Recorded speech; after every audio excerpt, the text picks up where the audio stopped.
Well, hello, my office workplace warriors, and welcome back to another episode of Dear HR Diary by Manage with Heart, the unfiltered truth you wish they taught you in management school.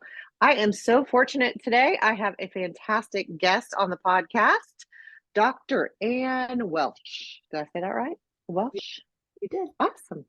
And began her career at Harvard before opening her own practice with a focus on supporting women in STEM, science, technology, engineering, and mathematics, and healthcare. Yay! And working parents across, and working parents across career sectors. Her coaching brings together research and real life experiences to hone leadership skills, improve emotional intelligence, and create work life integration. So, welcome, Anne, to Dear HR Diary. We're so glad to have you. Thank you so much for having me on. Yeah, I'm excited. Today we're going to talk about a topic that I am passionate about. I know Anne is passionate about, and that is working parents. Because I have some statistics for you all that I found really interesting as I was doing some research on this. As of January 2024, California, Colorado, Connecticut, Delaware, Hawaii, Maine, Maryland, Massachusetts, Minnesota, New Jersey, New York, Oregon, Puerto Rico, Rhode Island, Washington, and Washington, D.C. If you were keeping count, that's 16 states and the District of Columbia that actually have some sort of state mandated paid family leave, which I'll include that link. It's a Mercer article, and I'll include that in the show notes. And so when I dug a little bit deeper, which I thought was great because talking about family leave and like really incorporating family leave and then returning from family leave, there's a whole lot of working moving parts. And I thought this was great for Anne and I to have conversations around. States are really starting to see the shift in providing paid family leave for working parents, particularly women that are giving birth.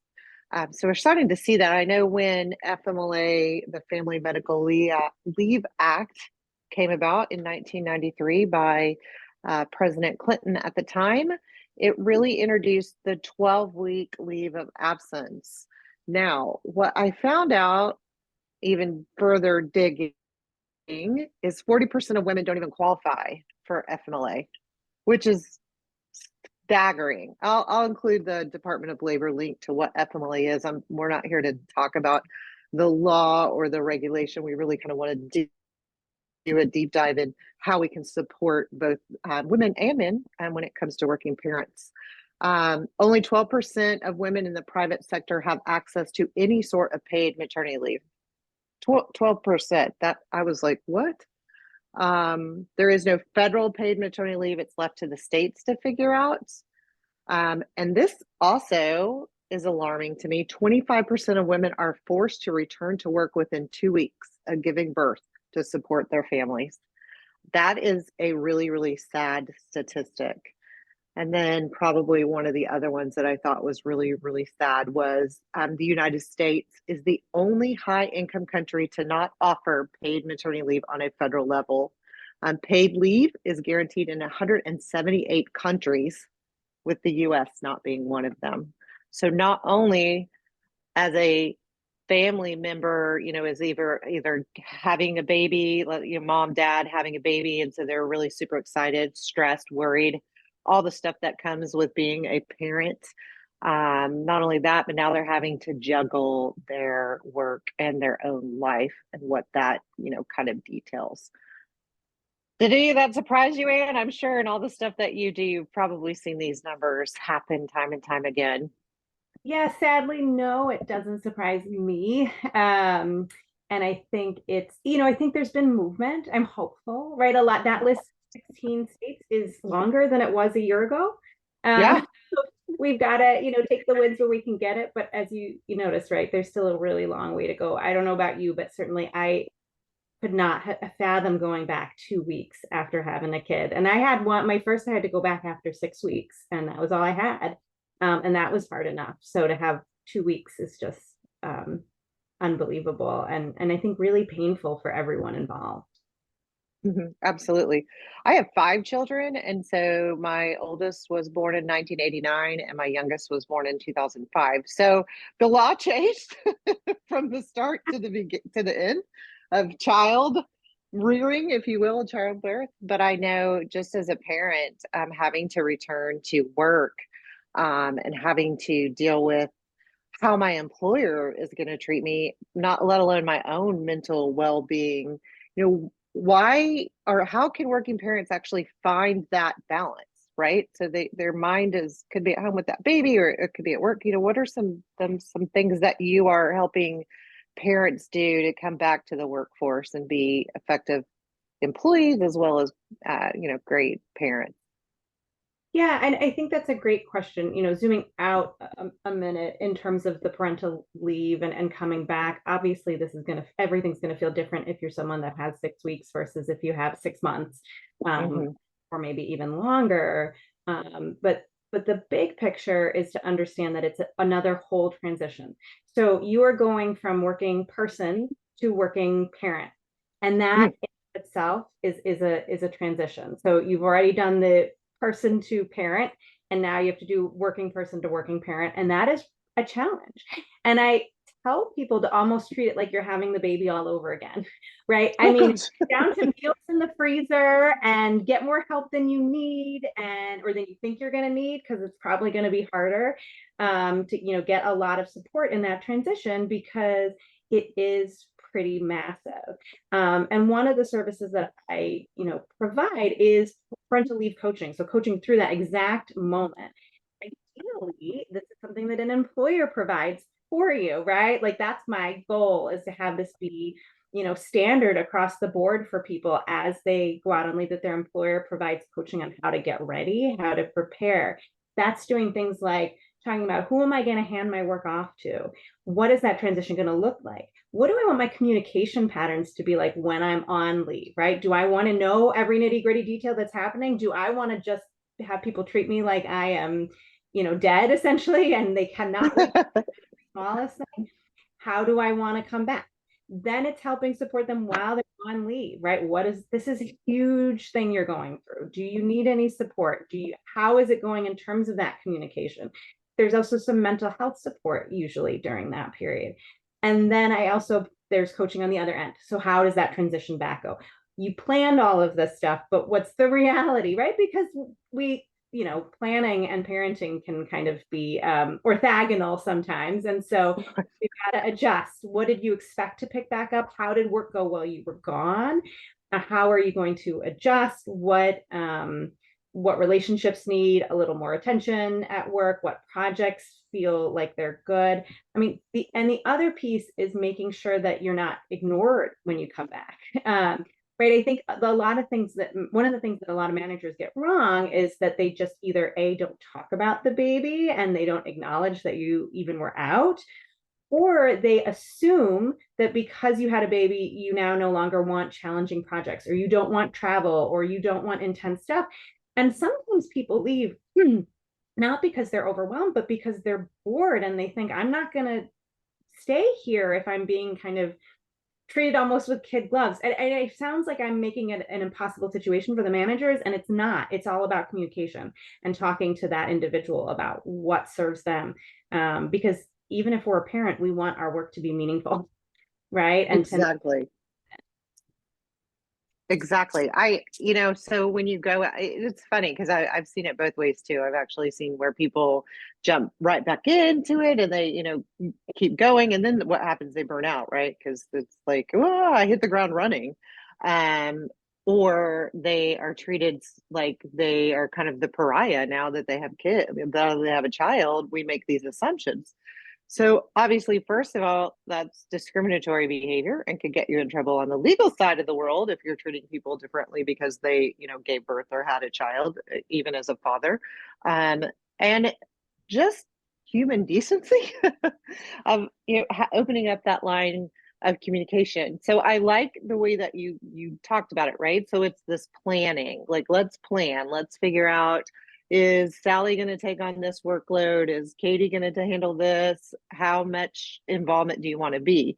Now, interestingly enough, HR people and managers, if you have an employee that is out that is a non-exempt or an hourly employee, you have to plan that as well, because a salaried employer is actually treated for their projects they're completing, right? They're paid for the job, where an hourly employee is paid for the physical labor that they actually do. So if you have Jennifer that works in the call center and she's an hourly employee and she is actually a lead and she's having a baby and she goes out, you have to be careful if you're going to reach out to her during maternity leave, because you could wind up having to pay her for some of those hours worked. So again, it's that planning, like Anne is talking about. How are you going to manage this? Are you going to pay her, should she anticipate maybe working 5 hours a week while she's out on leave? What's that going to look like? So there's a lot of nuances that you really have to consider as an employer and as an employee. So outside of course, what kind of diapers do I need to buy? It's what's this transition going to look like when I go out? And then as a manager, how are you going to assume that responsibility? And then I love what you said about transitioning back in. And I think that's a piece that gets missed. What Yeah.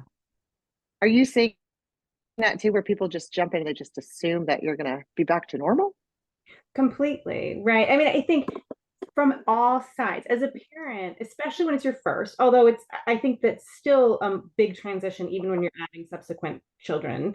Um, there's no real baseline for what is this even going to be like, right? Like you've literally never been a working parent before. You have no idea of how it's going to feel. So you sometimes, if it's just you and you're not seeking support, you don't always know what to expect. You don't know what to ask for.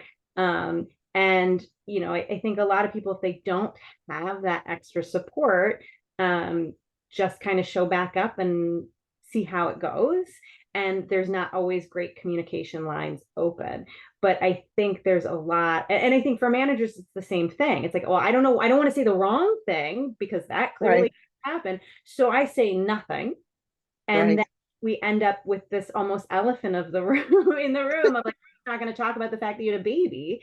And that might be impacting your work, right? And maybe the mom or dad coming back doesn't want to say, oh gosh, this kid is not sleeping and I'm feeling exhausted. I don't want it to look like I'm not pulling my weight at work, or my kid's sick and I don't know how to bring that up because they just took all this time off. So they're getting more and more stressed by not being able to be honest about this stuff. And management has no idea because they're not asking. And everyone's just kind of expecting it to go back to the way it was. And yet that's just not realistic, right? You can't Right. say it was once you have a child. That's not going to happen. And I mean, let alone we're concerned about, and I know I had this mom guilt was terrible. Like I beat myself up because I put my child in daycare and now someone else is taking care of my kid and I'm worried about work. And it's interesting because I think sometimes companies do a really bad job of when they return. It's like, okay, we're going to expect them to leave those worries at the door. Like you just said, maybe they're worried the child's sick and now they have this time off and how are they going to juggle that? And it's, don't think about your kid while you're working on this, the report over here, because, and I don't, that's not a healthy way to view it. It is call the elephant out in the room, if you will. Hey, I know it looks like you're struggling. Is there something I could do? And being a manager that wants to help work and help facilitate that return back to that employee. Yeah. And one of the things I really work with companies and individuals to understand is that, yeah, it's different and it's not worse, right? I think there's the stereotype that working parents now have their brain capacity divided. They can't, you cannot be a person that shows up at work in the same way. And that's true, but it's not all for the worse, right? You actually Right. gain a lot of amazing skills when you become a parent. I mean, quite literally, your brain changes. You get more primed for learning and for interpersonal learning, and that's an incredibly useful tool at work. I talk to companies and individuals about what I call the 4P leadership skills of parenting, because you actually learn so much and you bring all of that to the table if you're allowed to at work once you become a parent. So yeah, maybe you have a little less time, but you have all of these other things that you're showing up with that really enhance your work abilities. What are those 4 Ps? So there are The first is people skills. That's like the really kind of obvious ones, things like emotional intelligence and empathy, communication skills, right? Those like soft skills that we Right. always talk about as being part of good leadership. If you think about it, you have to develop your, grow in your emotional intelligence and your empathy skills to parent. Um, Absolutely. it's inevitable. But the next one is processing skills. So things like prioritization, being really decisive. When you become a parent, and again, true whether it's your first or your fourth or your 14th, I imagine, right? That you're constantly drinking from the fire hose. You are learning a ton of stuff all the time as your kid goes through all these developmental phases, and you have to take a lot of information in very quickly and act on it. Again, that's a really useful skill to be able to do at work. The next one is productivity. So basically being able to get the job done, right? Tenacity, patience, efficiency. If you think about what it takes to, get a toddler to do anything, that's your be both really productive, really patient, and really kind of stick to your guns a bit. And all of that is stuff that shows up at work too. And then the last one is being able to just take some perspective and plan, almost like project management, if you will.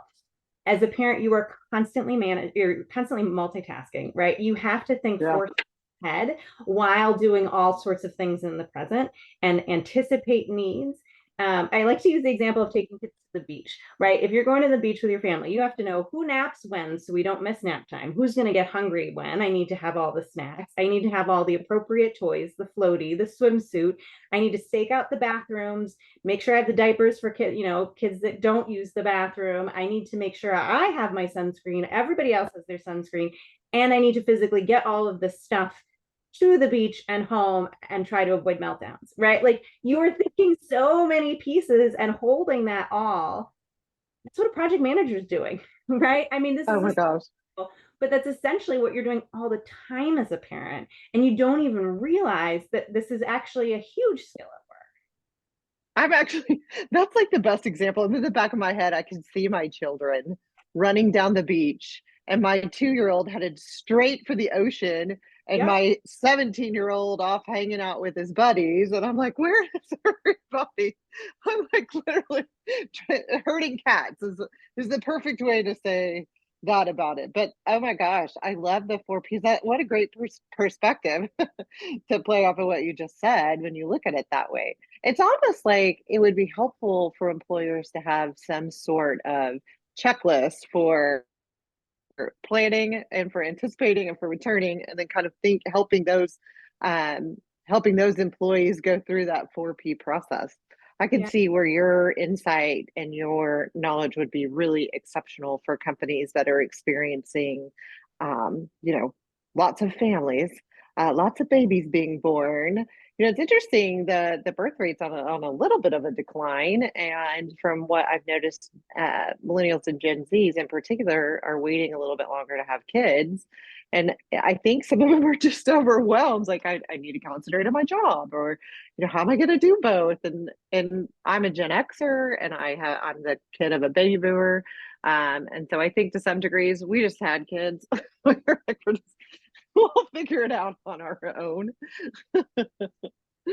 So, in looking at companies, we're talking about it sounds like a culture, right? So you're just really shifting from expecting the employee to do all the legwork to almost shifting your culture to supporting your employees. What are some ways that companies can create a culture that is invaluable to a working parent?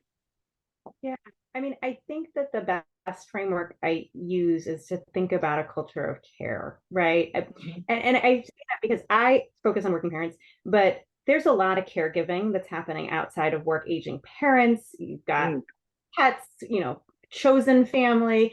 People do a lot of caregiving. So there's a lot of people that fall into the category of caregiving outside of work. And I think if we adopt a perspective of everyone's showing up and doing the best that they can, and they want to do a good job at their job, right? I don't think for the most part people show up and say, I want to just butts I around want to suck and today. I just don't care, right? I think people want to do a good job at their job. And so if we start from that belief, then we give them flexibility around how that job gets done. And flexibility is key to retaining working parents, right? And that can be flexibility of where they work. Right. I know that the kind of RTO policies have been really hard on some working parents, especially parents that became parents during COVID. That can be flexibility around the hours, right? I mean, for example, my husband and I stagger our hours, and that's one of the things that helps us. I start work super early, and when our kids were daycare age, he did daycare drop off so that I could start super early, and then I was done early so I could do the other end. And that's kind of how we were able to work it. We only had that ability because I was self-employed at the time and could set my hours that way. But if employers allow for, like, there's no important reason that I can't work from 7 to 3 instead, right? Fine. And so the flexibility around hours, where they work, and recognizing that somebody may not be available for that 4 o'clock meeting because of daycare pickup, but I guarantee you, if there's work that needs to get done, they'll get it done at 9 o'clock after the kids go to bed, and kind of trusting that that's going to happen. I think that offering coaching, right, around having good, strong parentally policies and offering coaching are huge. And also, if there's any sort of childcare benefit, I just read a Fast Company article yesterday that I think, or maybe it was this weekend, that there's a 1 to 18 return on investment of every dollar spent on childcare benefits gives you an $18 return as a company. And similarly with parental leave benefits, the return on investment is huge. Because you're fostering retention, which is great, right? It costs a lot of money to replace a highly trained worker. But in addition to that, you're improving culture and morale, which is improving engagement, and you're decreasing medical expenses, because if you have good leave and coaching around that leave, then you are less likely actually to have any sort of perinatal depression or health complications, right? Like, so there's all these pieces that are impacted by strong parental leave and strong working parent friendly policies that really end up benefiting the company and not just the employee, right? It's not just the right thing to do, it's also a good business decision. Absolutely. And I mean, that's definitely one of Anne's services, is to offer that level of coaching for companies. So if you are a manager, or if you are, an owner of a company and looking for a great benefit, obviously work with Anne. We'll have her contact information in our show notes, but this is an area that probably people haven't thought about when it comes to like offering coaching for returning parents. And I definitely can see a need. I could see a need. I mean, my youngest is 18 years old now, but I definitely can see where I personally would have benefited from this, particularly working in human resources and returning to work with so much on my plate already. And now it's like I'm having to juggle even more. So I love that. You actually, I mean, so you're talking about some great benefits, and you were talking about postpartum depression or depression. And this was an interesting statistic that I thought 1 in 10 women suffer from postpartum depression in the United States.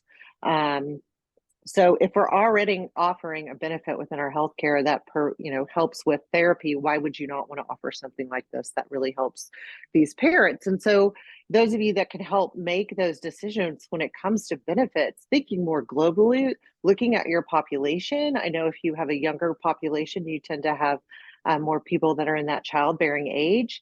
I obviously am older, don't need that, but Anne talked about caregiving. I have aging parents, so maybe further down the road I might need assistance with elder care. So again, it's creating this culture, like Anne just discussed, of care. All of your employees are at different stages in their lives, and they all are going to need kind of a different approach when it comes to either benefits, or it comes to some work-life balance or challenge or engagement. How do you do that? This is another interesting statistic, that according to the Bureau of Labor Statistics, more than 75% of mothers and 95% of fathers work full time. So again, maybe you're staggering shifts with people because they can do their work from 7 to 3, or they can do their work from 4 to 9, or somewhere along those times after someone's gone to school, or gone to bed, their kids have gone to bed. And kind of to back Anne's comment about the return on one, for every dollar spent, you get $18 in return. According to a 2020 study, organizations that invest in employees and their families have 5.5 times more revenue growth. I'm like, that's crazy. Why would you not want to do this? This is almost like, don't shoot yourself in the foot. If you are supporting parents in the workplace, you're opening up an entire new talent pool, and you're not selling yourself short by only, working with people that don't have kids or outside of their childbearing age or don't want to even have children. So I think supporting working parents is the right thing to do when it comes to an organization. Yeah. And you make such a good point there, right? Like, it's not, people leave sometimes when they don't have adequate policies, and the return is dicey. But at this point, people leave prior to having kids if they know there are bad paternal or parental leave policies, right? So you're actually losing people out of your talent pipeline before you even realize it if you're not paying attention to this stuff. Absolutely. So I it's, get questions all the time on benefits, stuff like that. When I was, working in corporate life, it's like, what do your benefits look like? And I kind of have to think carefully where I want my focus to be at the audience I'm talking to. If yeah, I have, let's say an older worker, someone that's in their, mid to late 40s or 50s, somewhere along that age, they're not going to want maternity, but they're not going to care about our maternity leave, but they're going to care about our elder care benefit or our life insurance policy. It's just kind of interesting where you're putting your focus based on your audience. While it might be the same package, it's really helping people identify what the part of the package is that will benefit them the most. So, it's even making sure that you understand what your leave looks like. So, if a working parent, or someone was to come to you and say, "Hey, I want to employ your services," and what would that journey look like? well, if it's an individual, they usually reach out to me, and then we set up a quick phone call and kind of figure out what's going to be the best fit for them. And parental leave coaching, I set up as a 10 to 12 session kind of package over a year, right? From pregnancy to supporting them through the other side. If it's a company, we'll talk in a lot of different ways. So I'll do consulting around, what does your leave policy look like? Is there flexibility to change that? Especially I get when I'm working with small companies, they may not have the financial means to change their policy too drastically, but we can talk about what can you do to make it more appealing? What can you do that is not a huge cost? And can you, again, especially if it's a small company, provide parental leave coaching as a contract, on a contract basis. They can hire me as someone gets pregnant, right? I'm doing that, for example, with a school principal, right? And so the school is just hiring me for that. They don't actually have it's a very, very small school. They don't have anyone else right now that's going on leave. But I could do it as a group, right? Or as a regular thing through a larger organization that happens to have multiple people going out on leave all the time because they have, 1,000 employees. So it can Right. look depending on the company in terms of what that journey looks like. But it all starts with reaching out, and really I get to have a little bit of an inside look at what is uniquely the issue here at your company, and how can I come up with a bespoke solution that is going to work for you and your needs and your sector as well. Is there, in working with some of these different companies, are there any best practices that you've seen that you think would be great if, other companies could offer them? Well, I mean, I think the best practices come down to having the most leave that you can possibly give. And again, I get that might look different at a Amazon versus, the town's local bookstore. But what is it that you can give? And where you can't give as enough paid leave, can you give a lot of flexibility to accommodate that, and a lot of personalized support to accommodate that? I think at this point, parental leave coaching should be best practices, right? As we talked about Right. today, not an easy transition. And there's a lot of unknowns and uncertainty on both managers and individuals. And so, to be able to I can do workshop training for managers so they know the right things to say and how to support people, and provide coaching to the individual. and can kind of walk both parties through the experience, it's just so much better for everybody. And so those, I think, are the big things that if people can bring in, it can make the whole parental leave process much, much better. I love that. It's customization, it's specialized. And, I think sometimes companies worry that they're like, this is going to cost so much money, or this is going to take so much time, or this is, a benefit that only impacts a handful of people. Why would I want to do this? And I think it's, you really have to look at what do you have to gain? What is it that you're getting back in return? You're getting an engaged employee that isn't checking out because you're not offering something to help them stay engaged in their work or stay connected with the organization. And to me, that's a best practice. There are times that I'm impressed that we have 15, 16 states now that went to this paid medical leave. I worked for an organization, and you and I talked when we first did the discovery call, that I worked in a multi-state organization, and one of the states had actually adopted paid leave, and then the other state hadn't. But this company that I worked for was relatively small. It had less than 200 employees in it. And they said, listen, if that state's going to offer it to this handful of employees that we have working in that state, then we're going to offer this paid leave to everyone in the organization. Now, 200 employees, right? So this same type of leave is going to impact 200 employees. However, in the 3 years I was with this company, there probably were 5 or 6 people that took advantage of it. I not like take it for granted. I meant took it and used it, utilized it. Yeah. And so what we were so worried about it being abused or us paying too much money or whatever really only impacted 5 individuals.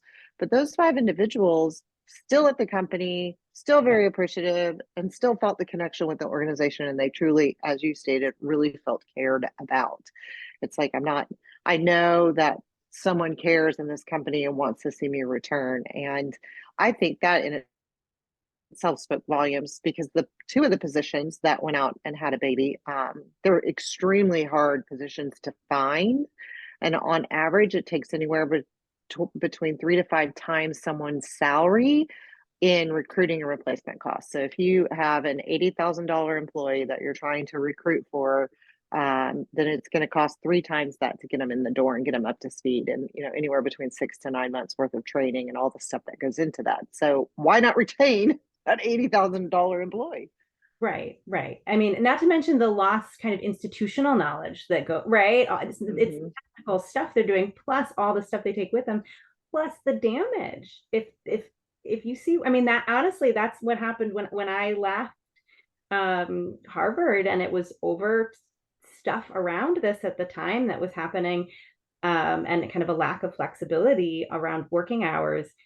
I left, and then 3 other women left within the next year in the same boat because they saw me successfully leave. It became like, I'm not going to stick around. They didn't do anything for anyone else. Like, everyone kind of started, it becomes a little bit of a little problem becomes a much bigger problem too, if you're not It's that ripple effect, if you will.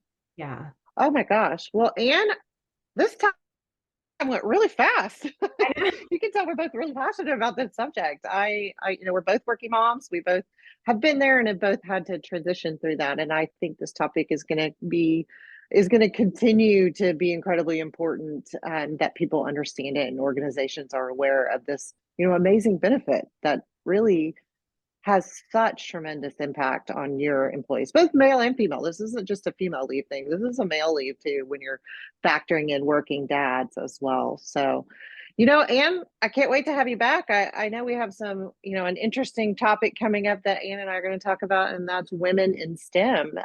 Also a really great topic and very timely. But any last words of advice, Anne, you want to throw out to my listeners?